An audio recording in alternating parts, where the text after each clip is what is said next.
বুদ্ধির নেতাদের দেখলাম, আমি বুঝতে যাই না। সেদিন ক্ষমা চেয়েছেন, এই ক্ষমার জন্য তারা আদালতে চান। বেয়াদবির লিমিট আছে। সরকারে গেলে আপনারা কি করবেন? আপনাদের আচরণ করেন সব মানুষের সন্দেহ যাতে সৃষ্টি না হয়, দয়া করে সতর্ক থাকেন। 15 বছর যদি না খেয়ে থাকিতে পারি, আগামী 2 বছরও থাকতে পারবো।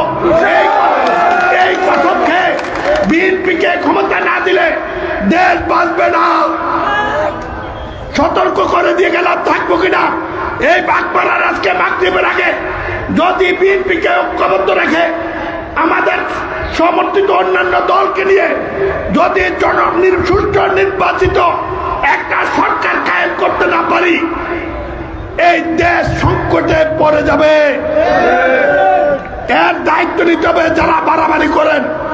আমার দলের আশ্রয়ে, আমাদের দলের আশ্রয়ে, আমার পরিচয়, তোমার নেতাদের পরিচয়ে একটা অভিযোগ যদি ভবিষ্যতে শুনি, সরাসরি বহিষ্কার নোটিশ পাবেন এবং সরাসরি থানায় পাঠাবেন। তারপরে বলি, আপনারা যদি কিছু বাড়াবাড়ি অসুবিধা আছে, আমি আপনাদেরকে বলবো, বাগমানের মানুষ, কামাল সাহেব আপনাদেরকে যা দেয় নাই, আমি কড়াই গন্ডা তা দিতে চাই, ঠিক আছে? আমরা দক্ষিণের মানুষ এক, নিজেদেরকে বিবেচন করেন না। প্রশাসনিক প্রয়োজনে উপজেলা পৌরসভা যা হোক, নেতৃবৃন্দ আপনাদেরকে জানা এটি করবে। চূড়ান্ত বক্তব্য শুনতে পারবেন, কাগজে পাবেন, লিখিত বক্তব্য পাবেন, সরকার কি বলেছে তা জানতে পারবেন। আগামী 5ই জানুয়ারি সকাল 9টায় যার যার ইউনিয়ন থেকে, যার যার ওয়ার্ড থেকে, যার যার গ্রাম থেকে, যার যার গর্ত থেকে একদিনের প্রস্তুতি নিয়ে 2 দিনের টাকার মানসিকতা নিয়ে কুমিল্লা অভিমুখে একত্রিত হবেন।